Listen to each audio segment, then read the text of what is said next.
God calls us to not lean on our own understanding. That's huge. That's big. And I know you're like, cool, wow, don't lean on our own understanding. Like, why is that significant? Why does that matter? Why should I not lean on my own understanding? It's because our hearts are deceitful, our emotions are fickle, and we sometimes don't see the full picture. Sometimes we have to assume people's roles in relationships, and we're like, oh, they hate me because I said this, and I just don't feel the right way, and now I don't know if they like me anymore, now they hate me. And we're just assuming roles of people we don't even know 100%. Go talk to them. Maybe they'll give you a better answer, right? But here's one thing I want to address to you, and it's this. I want to give you an example. Let's say today, right? Let's say today you were like, oh man, I love me some pizza. Let me tell you, tomato sauce, the cheese, the crust, oh, that garlic, and you just go off and on like pepperoni, jalapenos, mushrooms, anchovies. You're just going off on topics. You're just basically preaching to the choir why you love pizza. You go tell your friends about pizza. You go tell your family about pizza. You just think about pizza. Next day you get up, and now you just hate pizza. Ew, what did you just throw on my plate? Pizza? Are you joking me? And you sit there, you're like, but weren't you just preaching to the choir how much you love pizza? That's our generation today. We might not always feel that we enjoy the thing we always enjoy. This includes marriages where we love the person, we have passion behind them all the time, but all of a sudden we get into the marriage and now we're in it for a little bit, but now, oh, I just fell in love, My passion isn't there anymore, my feelings change, now I don't like it. The truth is subjective in this sense. That's not how that works. God never called us to say, if you lose your feelings, move on. He never said that. He said it's going to be hard work, and that's the point of being a Christian. We're always not going to be in an easy stance. Life isn't easy for us because we're always combating the world and ourselves because they are completely opposite of God. They're covered in sin and dominated by sin, and that's going to be the hard part for us to understand. We can't just continue to let our thoughts control us and our feelings rule us. Sometimes we gotta be like, God, I don't know what's happening right now. My passions seem to fade. I'm really anxious. Could you fill me up? Could you resource me, refill me, renew me? Again, I'm bringing you back to that marriage example. God, instead of going to your significant other and saying, you know what, this isn't going to work anymore. I just don't like you anymore. I just don't have that passion anymore. I'm just going to move on. What if he went and said, God, I don't know where my passion went. I don't know where I went wrong. But God, today, could you renew me? Divorce is so common nowadays because we just fall out of love. We just fall out of this and we do this. And it's so common for our generation today because we have texting, we have calling, and we have all these things, right? Where, again, our mental health and our self-esteem is so low that we don't see ourselves as good as we were before. And so now anxiety is so common because we don't believe in ourselves. We always think we're comparing ourselves to other people. They're better than me. They're better than me. Or if people are too confident, I'm better than them. I'm better than them. And that doesn't attract people either. Being humble but confident, man, it's a deadly duo. I come preach here today because I realize that I've fallen astray from my goals because I've been so caught up in my mind and sinful nature. We're going to look at Philippians 4 real quick. We're going to look at the 4 through 9. And just rejoice in the Lord always. This is the NIV version, by the way. I will say it again. Rejoice. Let your gentleness be evident to all. The Lord is near. I want to stop there for a second. The Lord is near. There's a lot of times where I don't feel God. I don't see God. I don't know where you're doing, God. God, I don't know if you're even here anymore. You're not. I feel distant. I don't know. God is at the door.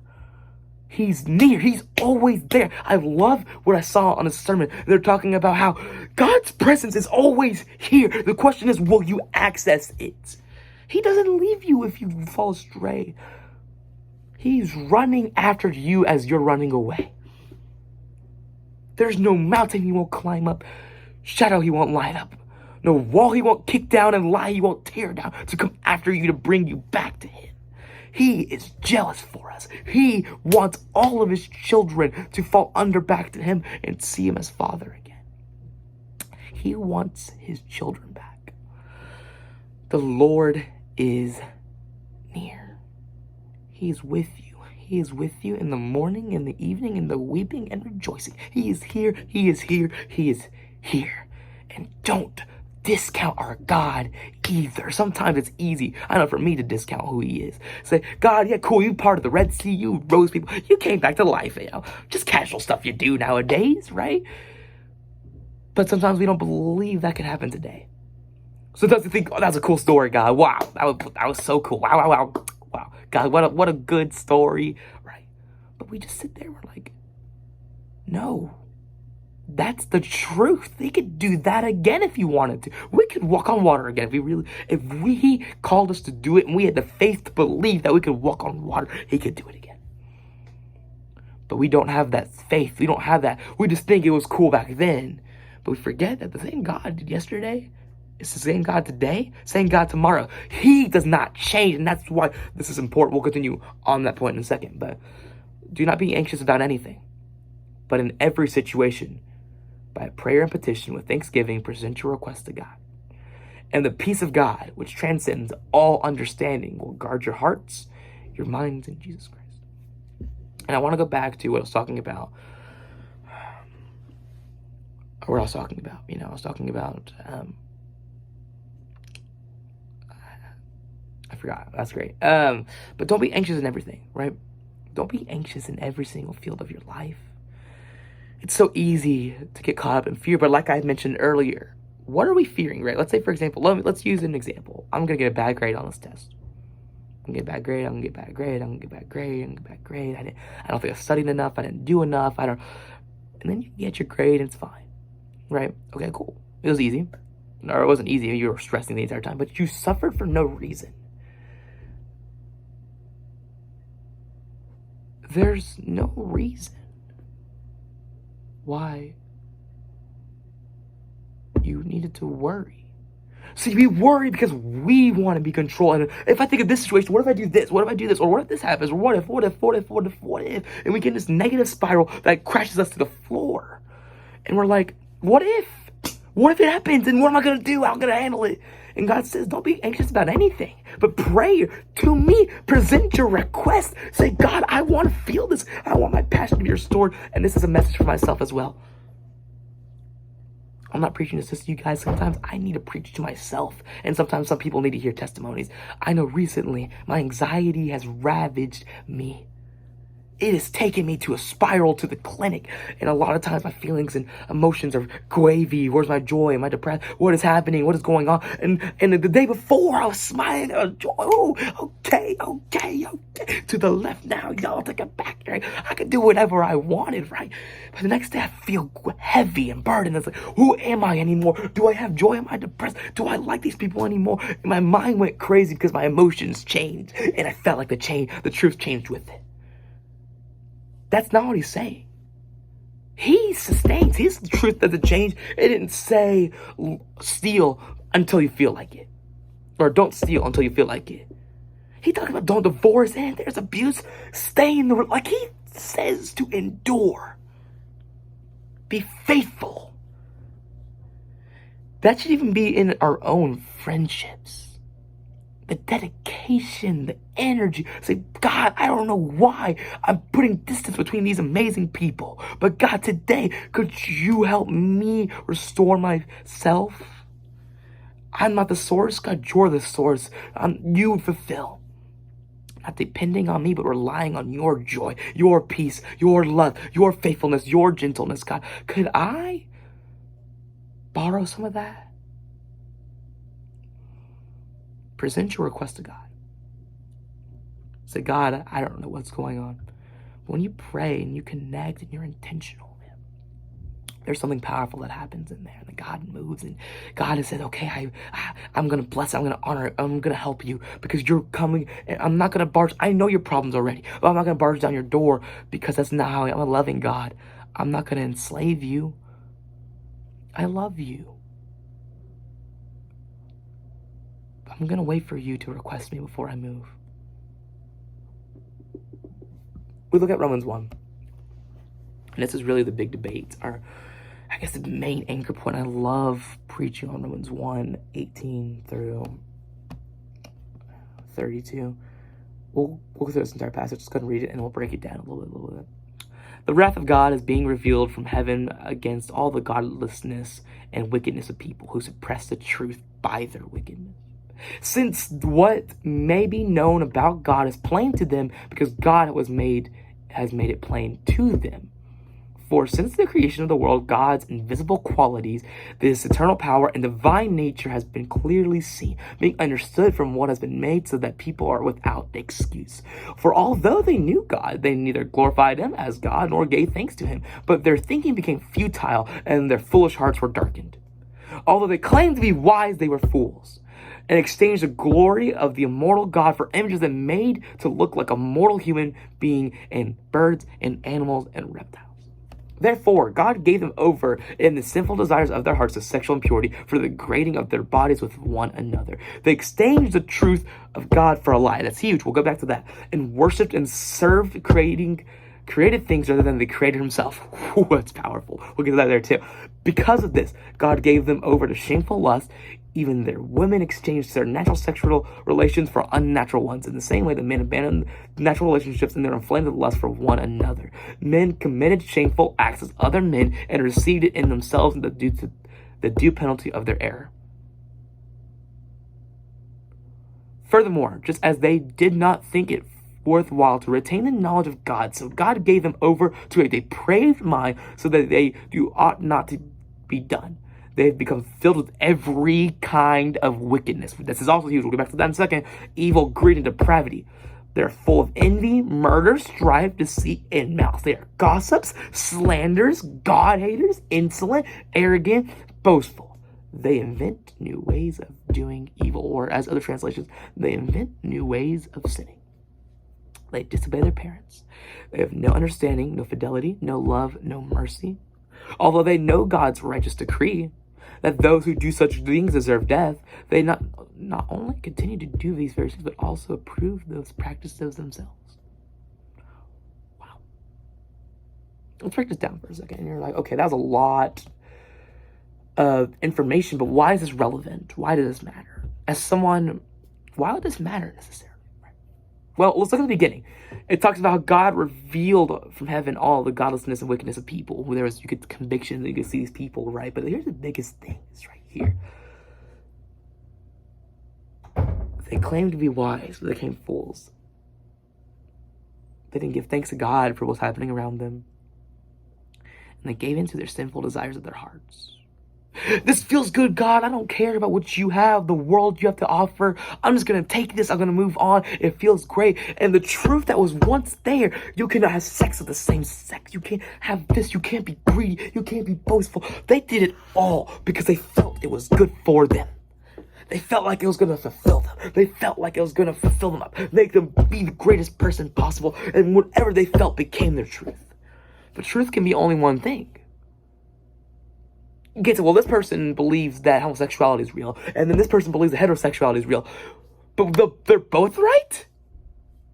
That doesn't make any sense. Because heterosexuality says men and women, that's it. That's what we're called to. Be fruitful and multiply. A man should not have sex with anyone else but a woman within the covenant of marriage. Not animals, not with their family members, not with their uncles or their aunts, not with... They are focused onto one vision of marriage, and we try to pervert it to 50,000 others. And that's the lie, because it feels good all of a sudden. Now that's the truth. That's not how it works. God didn't call us to be humans of feelings and say, create new truths off of new feelings. If you can give me a verse off of that, but he doesn't call us to that. He calls us to, even regardless of our feelings, to be faithful in this area?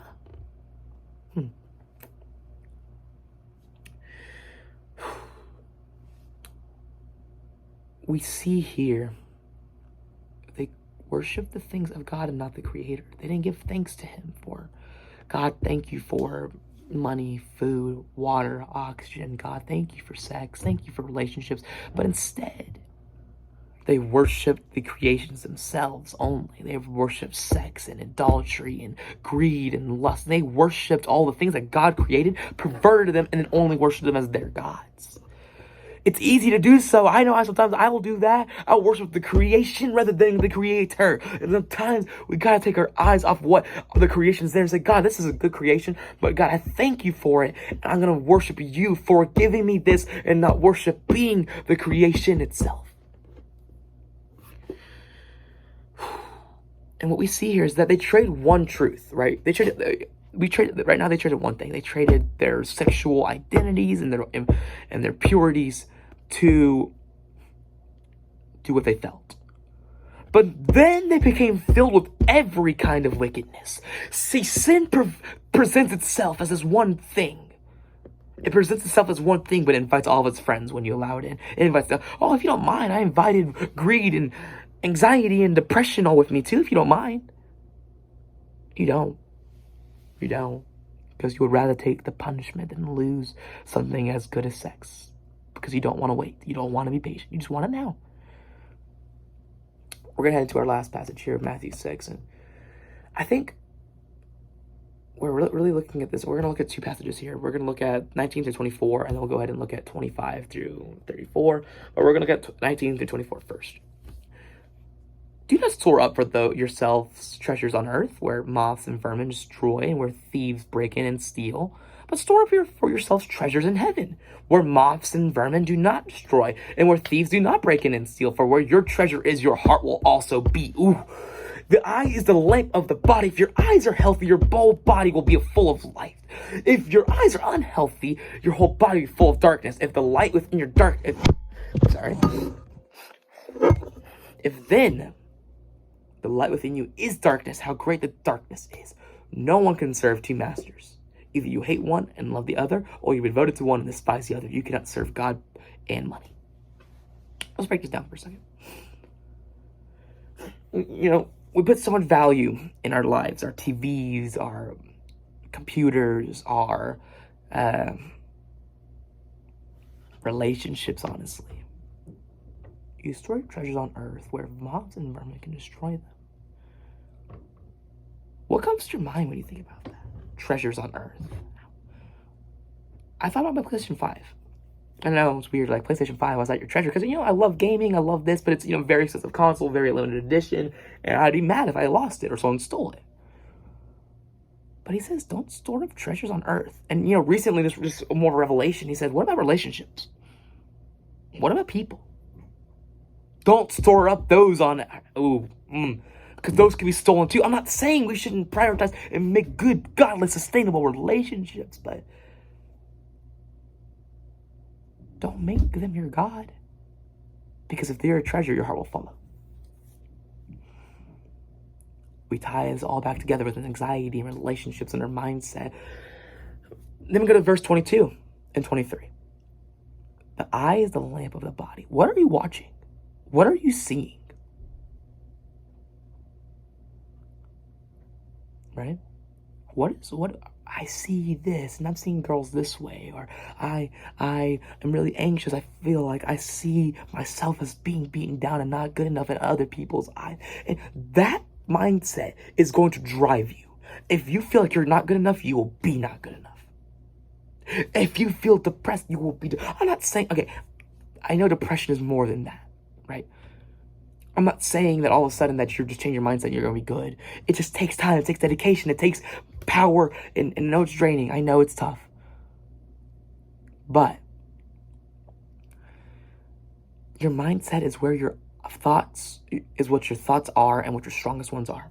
If you believe this day is new, the mercies are renewed, I can make a new impact, I can change the world, I could do something small and it be impactful, or I could give someone a smile today, I could empower somebody today, if you believe in the positivity in yourself, I am good enough, I am awesome, I am chosen, I am a disciple of God, I'm made in His image. And when you start to do that to yourself, then you start to believe it and you start to act out in it, and joy and peace and love and faithfulness are what you become. Because that's what you see yourself as. Your mindset is important. No one can serve two masters. You'll hate one and love the other. You can't serve God and money. You can't serve lust in God. You can't serve pornography in God. You can't serve girls in God. You can't serve pizza in God. You can't serve... I could fill that hole with anything. Anything that takes your mind and makes it worship them. That's taking place of God. Whatever is the placeholder for God is God for you. Again, you'll worship it, you'll think about it, you'll meditate on it. That's who you become. You become a servant and a slave to your idol. Let's look at 25 and through 34. Therefore, I tell you, do not worry about your life, what you will eat, drink, or about your body, what you will wear. Is not life more than food, the body more than clothes? Look at the birds of the air. They don't sow or reap or store away in barns, yet your heavenly Father feeds them. Are you not much more valuable than they? Can you by worrying add a single hour to your life? Or other translations, can you by worrying add a single moment to your life? And why do you worry about clothes? See the flowers of the field grow, they do not labor or spin. Yet I tell you, not even Solomon in all his splendor was dressed like one of those. If that is how God clothes the grass of the field, which is here today and thrown in the fire by tomorrow, will he not clothe you more? Will he not much more clothe you of little faith? So do not worry, saying, what shall we eat, or what shall we drink, or what shall we wear? For the pagans run after all these things, and your heavenly Father knows that you need them.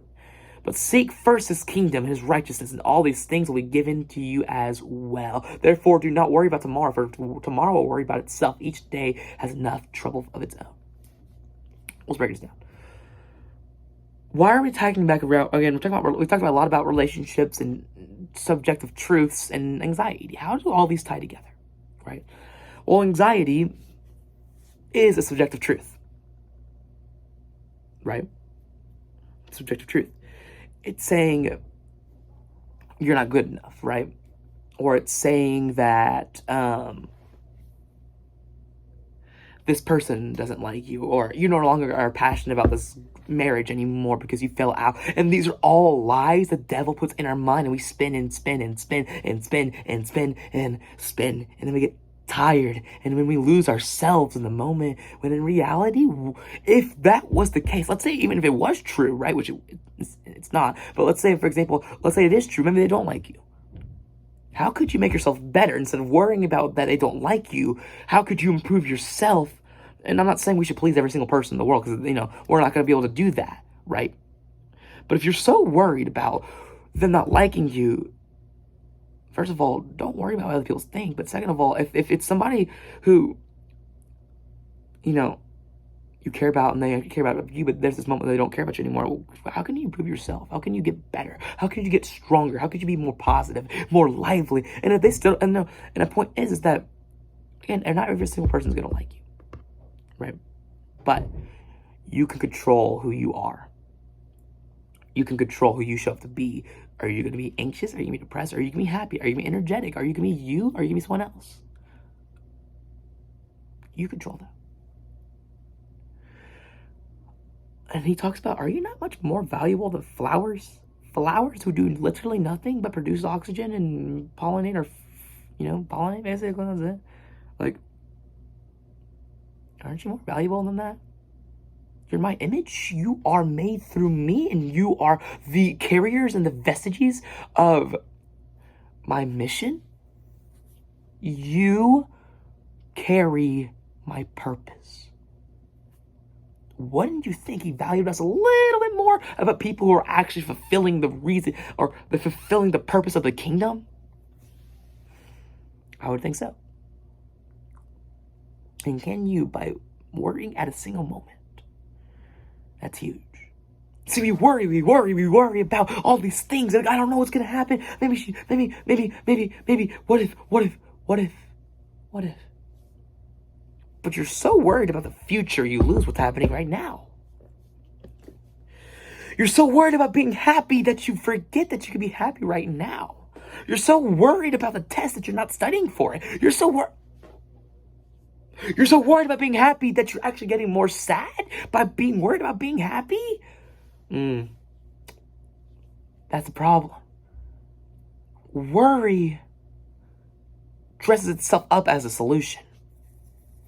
It pretends like it is. It pretends like, oh, maybe then it'll be solved. It'll be good. It'll be great. Everything's fine. What am I trying to tell you guys today? Really, for me, like I said, I've really been struggling, at least this week, anxiety, and just anxiety, honestly. And, I was getting up, and it sucks because it's like I was losing myself a little bit.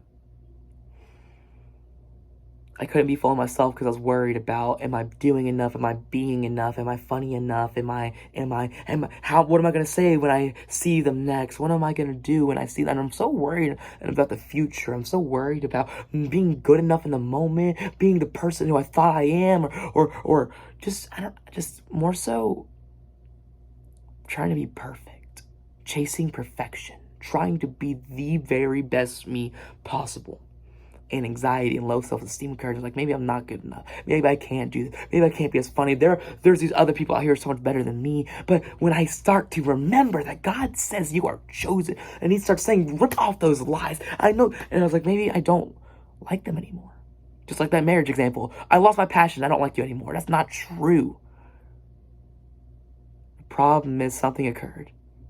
It stripped you away a little bit. It pushed you away a little bit. But your worries aren't the truth. Your feelings aren't the truth. Don't lean on your own understanding. Because sometimes we won't see the full picture. Our faith will be tested and say, God, I know I feel this way. But God, today I have faith that you're supplying me with your joy, your peace, your faithfulness. I'm not going to preach something that's not going through my own heart. And right now I'm going through it. And I'm saying this out of a place of, God has sustained me. He never changes. He's our source. You are my strength when I am weak. And slowly but surely I'll get back to myself. Will you pray with me? God, today I just ask that you would move upon all of us, God.